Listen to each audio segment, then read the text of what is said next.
بسم اللہ الرحمن الرحیم نحمده ونصلی علی رسوله الکریم اما بعد عن علی ان العباس سأل النبی صلی اللہ علیہ وسلم فی تعجیل صدقته قبل ان تحل فرخص له فی ذلك رواہ ابو داود۔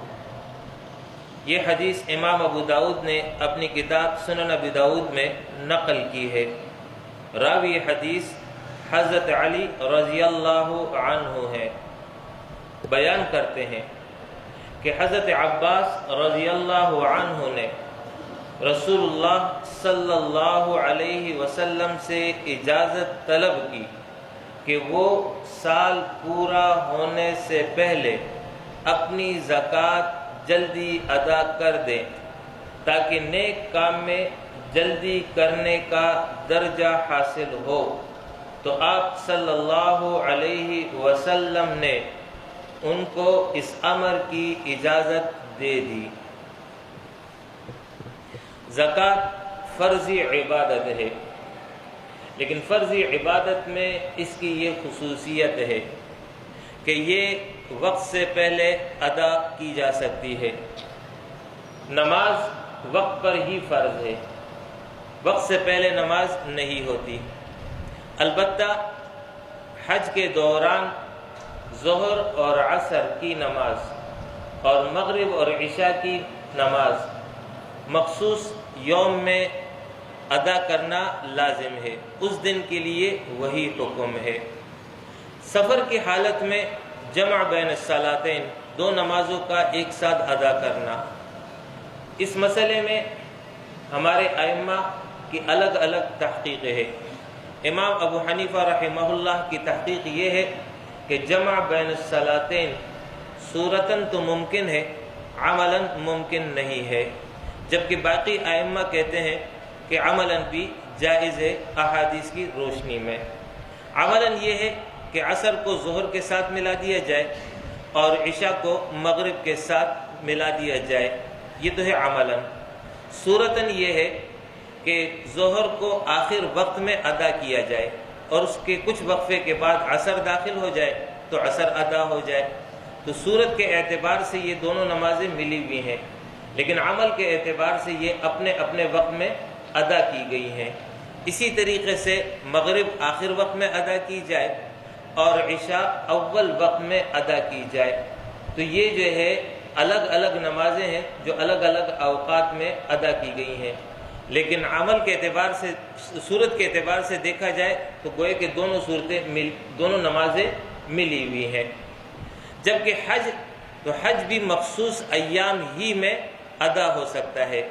8 تاریخ سے لے کر کے 12 یا 13 ذی الحجہ تک یہ مخصوص ایام ہیں، انہی ایام میں حج کے افعال ادا ہوتے ہیں۔ زکوٰۃ تو یہ ہے کہ جب نصاب پر سال پورا ہو گیا تو جو رقم موجود ہوگی اس کا 2.5% نکالنا ہوگا، تو سال پورے ہونے کے بعد زکوٰۃ فرض ہوتی ہے۔ لیکن رسول اللہ صلی اللہ علیہ وسلم نے اس حدیث میں یہ بتا دیا، حضرت عباس رضی اللہ عنہ کو اجازت دے کر کے کہ وقت سے پہلے اگر کوئی زکوٰۃ دینا چاہے تو دے سکتا ہے، البتہ اس بات کا خیال رہے کہ جس وقت وہ زکوٰۃ ادا کر رہا ہے اگرچہ اس کا سال بعد میں پورا ہوگا، اس وقت جب دے رہا ہے وہ صاحب نصاب یا اس سے زائد رقم کا مالک ہو۔ ایسا نہ ہو کہ وہ مستقبل میں صاحب نصاب بنے گا اور ابھی سے زکوٰۃ دے دے، ایسا نہیں ہو سکتا۔ مثال یہ ہے، محرم الحرام میں کوئی شخص ہے اور وہ اب صاحب نصاب ہو گیا ہے، اگلے محرم میں اس نے زکوٰۃ نکالنی ہے، لیکن یہ کرتا ہے یہ ہے کہ رمضان آ گیا تو رمضان میں جو ہے اپنی زکوٰۃ نکالتا ہے، تو یہ نکال سکتا ہے جب محرم سے یہ نصاب اس کا چلا آ رہا ہے۔ اور اگر رمضان اس حال میں آیا کہ اس کے پاس نصاب ہی نہیں ہے، نصاب سے کم رقم کا مالک ہے، تو اس صورت میں پھر یہ زکوٰۃ کی نیت سے جو رقم ادا کرے گا وہ زکوٰۃ میں شمار نہیں ہوگی، تو یہ خاص خیال رکھنا ہوگا۔ باقی جب آئندہ سال جب محرم آئے گا اس وقت اس کا ٹائم پورا ہو جائے گا، تو اس سے پہلے اگر اس نے زکوٰۃ اپنی پوری ادا کر دی ہے تو ادا شمار ہو جائے گی، اور اگر کچھ رقم دی ہے، کچھ باقی ہے، تو جو باقی ہوگی وہ ادا کرنا اس پر اس وقت لازم ہو جائے گی۔ اس میں بعض حضرات یہ کرتے ہیں کہ ماہوار اپنے پر باندھ دیتے ہیں۔ مثال کے طور پر محرم الحرام میں اس کو جو ہے 12,000 روپے زکوٰۃ ادا کرنی ہے، تو وہ ہر مہینے 1,000 روپے نکالتا چلا جاتا ہے۔ جب 12واں مہینہ آئے گا محرم کا تو اس میں 1,000 اور نکال دے گا، تو اس طرح اس کی زکوٰۃ مکمل ہو جائے گی۔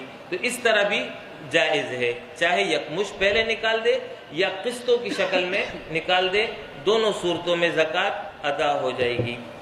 اس کے علاوہ چند مسائل اس کی وضاحت میں آپ کو کر دوں۔ زکوٰۃ کی ادائیگی کے لیے شرط یہ ہے کہ جو زکوٰۃ دے رہا ہے وہ خود بھی مسلمان ہو، اس لیے کہ یہ مسلمانوں پر فرض عائد کیا گیا ہے۔ دوسرا یہ ہے زکوٰۃ کی نیت کرنا، اگر بغیر نیت کے پوری رقم صدقہ کر دے تو زکوٰۃ تو نہیں ہوگی لیکن صدقہ اس کا ہو جائے گا، لہٰذا زکوٰۃ کی نیت ضروری ہے۔ نیت دو موقع پر کی جا سکتی ہے، یا تو نکالتے وقت یا ادا کرتے وقت۔ نکالتے وقت نیت کر لی تو بھی کافی ہے، نکال کے رکھ دی، جس وقت دے رہا ہے اس وقت نیت کر لی، دونوں صورتوں میں زکوٰۃ ادا ہو جائے گی۔ جس کو وہ زکوٰۃ دے رہا ہے اس کو یہ بتانا ضروری نہیں ہے، اگر وہ مستحق ہے تو اس کو بتانا ضروری نہیں ہے کہ یہ زکوٰۃ کی رقم تمہیں دے رہا ہوں، بلکہ ہدیہ تحفہ کسی بھی نام سے اس کو یہ رقم دی جا سکتی ہے۔ تیسری شرط یہ ہے کہ جس کو وہ زکوٰۃ دے رہا ہے اس کو مالک بنائے گا، یہ نہیں کہ عاریتاً دے دے کہ فی الحال تم فائدہ اٹھا لو پھر بعد میں مجھے واپس کر دینا، نہیں، ایسا نہیں ہوگا، بلکہ مالک بنانا شرط ہے۔ چونکہ مالک بنانا شرط ہے، اسی وجہ سے علماء کرام نے احادیث اور قرآن کی روشنی میں یہ مسئلہ لکھا ہے کہ مسجد پر زکوٰۃ نہیں لگتی ہے، اس لیے کہ مسجد وقف ہوتا ہے، مسجد کسی کی ملکیت نہیں ہوتی ہے، اور زکوٰۃ میں ملکیت کا ہونا شرط ہے۔ تو چونکہ مسجد میں ملکیت نہیں ہو سکتی ہے، یہ تو وقف ہوتا ہے مسلمانوں کا، لہٰذا اس پر جو ہے زکوٰۃ نہیں لگے گی۔ چوتھا شرط یہ ہے کہ 8 مقررہ مدات جس کی تفصیل میں نے کل آپ کے سامنے بیان کی تھی، ان 8 مدات ہی میں سے کسی مد میں جب رقم دی جائے گی تب کہیں جا کر کے وہ زکوٰۃ شمار ہوگی۔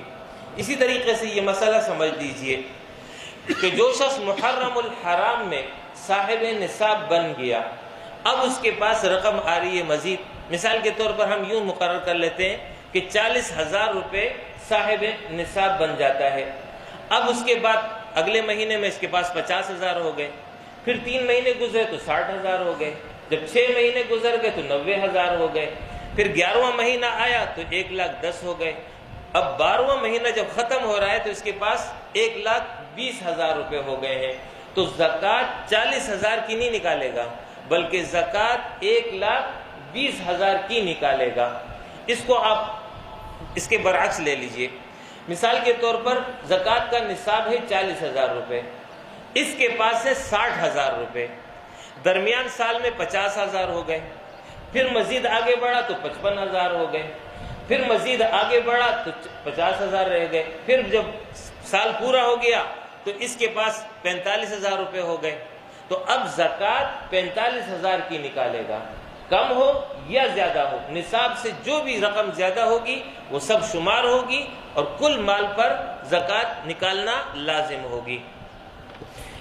اسی طریقے سے یہ مسئلہ سمجھ لیجئے، رہنے بسنے کے مکان چاہے کتنی ہی قیمتی کیوں نہ ہو اس پر زکوٰۃ نہیں ہوگی۔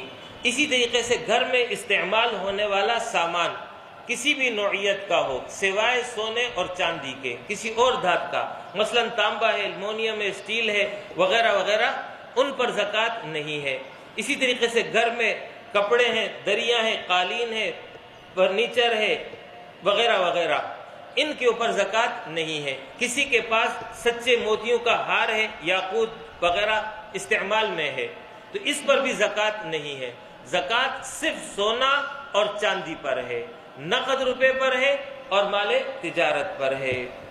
یہ مسئلہ سمجھ لیجئے، اگر کوئی شخص زکوٰۃ کا جو ہے وہ اس کے اوپر لازم ہو گئی، محرم الحرام پہ اس کو زکوٰۃ دینا لازم ہو گئی، محرم گزر گیا زکوٰۃ دینا لازم ہو گئی۔ مثال کے طور پر ہم اس طرح کر لیتے ہیں کہ 10,000 روپے اس کو اب محرم میں ادا کرنے ہیں، لیکن اس کے بعد اس کا کل مال ضائع ہو گیا، اس کے پاس اب مال بچا نہیں، چوری ہو گیا، ڈاکہ پڑ گیا، گھر جل گیا وغیرہ وغیرہ، تو زکوٰۃ بھی ساقط ہو جائے گی۔ اسی طریقے سے یہ مسئلہ سمجھ لیجئے، کوئی شخص کارخانہ چلا رہا ہے تو کارخانے میں مختلف مشینریاں ہیں، ان مشینریوں پر زکوٰۃ نہیں ہوگی۔ اسی طریقے سے میں نے کل یہ مسئلہ بتایا تھا کہ کوئی شخص کاریگر ہے، اس کے اوزار ہیں، ان اوزار پر زکوٰۃ نہیں ہوگی۔ اسی طریقے سے دکان کے فرنیچر پر زکوٰۃ نہیں ہوگی۔ اسی طریقے سے کسی شخص کا مکان ہے، اس نے مکان کسی کو کرائے پہ دیا ہوا ہے تو مکان پر زکوٰۃ نہیں ہوگی۔ اس کی جو آمدنی ہے، اگر وہ آمدنی زکوٰۃ ادا کرتے وقت موجود ہے تو زکوٰۃ لازم ہو جائے گی، اور اگر وہ خرچ ہو چکی ہے تو زکوٰۃ نہیں ہوگی۔ اس طرح آج کل جو ہے یہ پرائیویٹ کمپنیاں جو ٹیکسیاں چلا رہی ہیں، اس میں لوگ اپنی گاڑیاں لگا دیتے ہیں، تو گاڑی کتنی ہی قیمتی کیوں نہ ہو اس پر زکوٰۃ نہیں ہوگی۔ ہاں، اس کی جو انکم ہے، جو انکم آ رہی ہے، اگر بچت آپ کے پاس موجود ہے تو اس بچت پر زکوٰۃ ہوگی، اور اگر خرچ ہو گئی ہے تو پھر کچھ نہیں ہے۔ اسی طریقے سے یہ مسئلہ سمجھ لیجئے کہ اجرت کے طور پر کسی کو زکوٰۃ نہیں دی جا سکتی ہے۔ اس نے کوئی کام کر لیا، خدمت کر لیا، تو اس کو اجرت کے طور پر آپ دے رہے ہیں اور نیت یہ کر رہے ہیں کہ یہ زکوٰۃ ہے، تو زکوٰۃ نہیں ہوگی، بلکہ یہ بلا معاوضہ دینا لازم ہے۔ اسی طریقے سے یہ مسئلہ سمجھ لیجئے، زکوٰۃ چاہے تو اس شے میں دے جو لازم ہوئی ہے۔ مثال کے طور پر سونا ہے تو سونا کا ٹکڑا نکال کر کے ادا کر دیا، چاندی ہے تو چاندی کا ٹکڑا نکال کر کے الگ کر دیا، نقد روپیہ ہے، روپیہ نکال کر کے الگ کر دیا، یا کسی کے دکان میں مخصوص مال ہے، مثال کے طور پر جنرل سٹور ہے تو جنرل سٹور میں تو مختلف اشیاء ہوتی ہیں، تو اب اس کے اوپر مثال کے طور پہ زکوٰۃ لاگو ہو گئی ہے 30,000 روپے، تو اس کو اختیار ہے، چاہے تو 30,000 کی مالیت کا سامان نکال کر کے دے دے یا 30,000 روپیہ دے دے، دونوں صورتیں جائز ہیں۔ اسی طریقے سے چاہے تو مستحق کو اس کی ضرورت کے مطابق جو اس کی ضرورت ہے وہ جو ہے لے کر کے دے دے تو بھی ادا ہو جائے گی۔ مثال کے طور پر اس کو راشن کی ضرورت ہے، آٹا، چاول، چینی وغیرہ، وہ آپ نے لے کر کے اس کو دے دیا تو بھی درست ہے۔ یا وہ بیمار ہے تو بیماری کا جو خرچہ ہے وہ آپ نے اس کے ہاتھ میں دینا ہے۔ یاد رکھیے گا یہ مسئلہ، بیمار ہے تو اس کا جو خرچہ آیا، اسپتال کا بل وغیرہ، وہ جو ہے آپ نے براہ راست ہسپتال میں نہیں دینا ہے، بلکہ اس کے ہاتھ میں دینا ہے کہ یہ لو اور اپنا بل ادا کر دو، تو وہ اپنا بل ادا کر دے گا تو درست ہے۔ لیکن اگر اس کو آپ نے نہیں دیا بلکہ اسپتال کے بینک اکاؤنٹ میں براہ راست ٹرانسفر کر دیا تو یہ اس کی طرف سے قرض تو ادا ہو جائے گا لیکن زکوٰۃ ادا نہ ہوگی۔ زکوٰۃ کے لیے لازمی شرط ہے کہ اس کے ہاتھ میں جائے، ہاتھ میں جانے کے بعد آگے وہ ادا کرے گا۔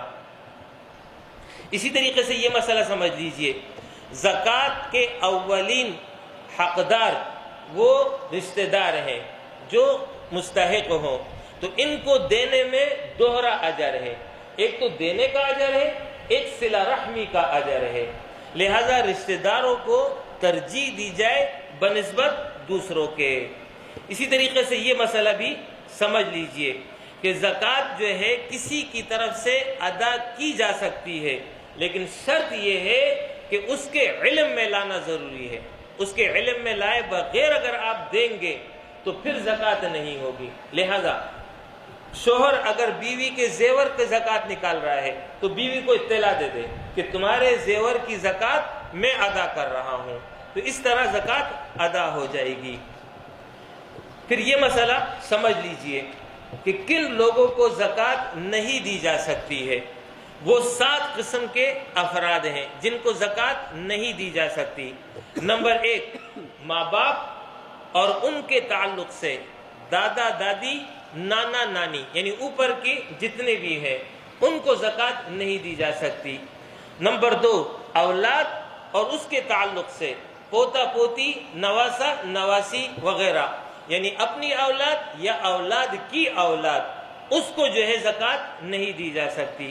نمبر 3، بیوی شوہر کو زکوٰۃ نہیں دے سکتی۔ نمبر 4، شوہر بیوی کو زکوٰۃ نہیں دے سکتی۔ نمبر 5، بنو ہاشم کو غیر بنو ہاشم زکوٰۃ نہیں دے سکتے ہیں۔ بنو ہاشم میں حضرت علی، حضرت عباس کی اولاد شامل ہیں۔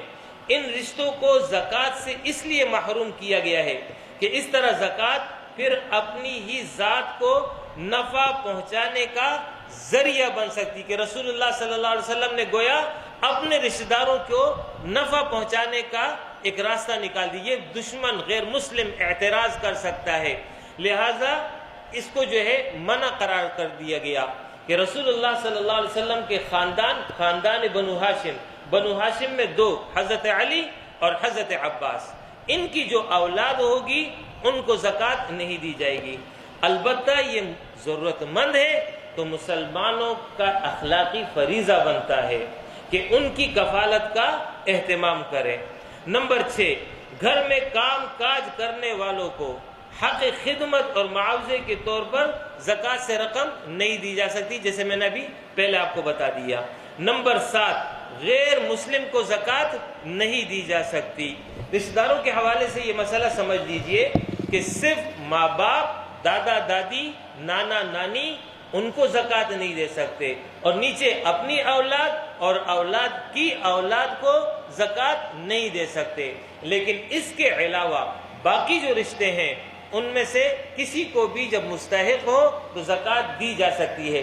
ماموں ہے، خالہ ہے، چچا ہے، پھوپھی ہے، تایا ہے، کزن ہے، وغیرہ وغیرہ۔ اسی طریقے سے داماد کو بھی زکوٰۃ دی جا سکتی ہے، لیکن اپنی بیٹی کو زکوٰۃ نہیں دے سکتے۔ وآخر دعوانا ان الحمد للہ رب العالمین۔ اللہم انت السلام ومنک السلام تبارک ربنا وتعالیت یا ذا الجلال والاکرام۔ اللہم لک الحمد کلہ، اللہم لک الشکر کلہ، اللہم الیک یرجع الامر کلہ۔ یا اللہ، یا رحمان، یا رحیم، یا غفور، یا ودود، یا شکور۔ یا اللہ ہم سب کی مغفرت فرما، یا اللہ ہم سب کی دعاؤں کو قبول فرما۔ یا اللہ ہماری عبادات اگرچہ حق عبادت ہم نہیں ادا کر سکے، محض اپنے فضل سے قبول فرما۔ یا اللہ ہمارے ساتھ فضل والا معاملہ فرما، رحم والا معاملہ فرما، بخشش والا معاملہ فرما۔ یا اللہ ہماری تمام حاجات کو پورا فرما۔ یا اللہ ہماری تمام مشکلات کو حل فرما، ہماری تمام پریشانیوں کو دور فرما، ہمارے بیماروں کو شفا عطا فرما۔ ہمارے جو لواحقین رخصت ہو گئے ہیں اے اللہ ان کی مغفرت فرما۔ شاکر بھائی کی ساس کا انتقال ہو گیا، دعا کیجئے اللہ پاک ان کی مغفرت فرمائے، آخرت کے تمام مراحل ان کے لیے آسان بنائے۔ یا اللہ ان کی قبر کو کشادہ فرما، یا اللہ ان کی قبر کو کشادہ فرما، یا اللہ ان کی قبر کو کشادہ فرما، جنت کا باغیچہ بنا۔ ان کے تمام لواحقین کو صبر اور سکون عطا فرما، ہم سے دنیا اور آخرت میں راضی ہو جا، جمیع امت پر اپنا فضل فرما۔ صلی اللہ تعالی علی خیر خلقی محمد وعلی آلہ وصحبہ اجمعین، آمین برحمتک یا ارحم الراحمین۔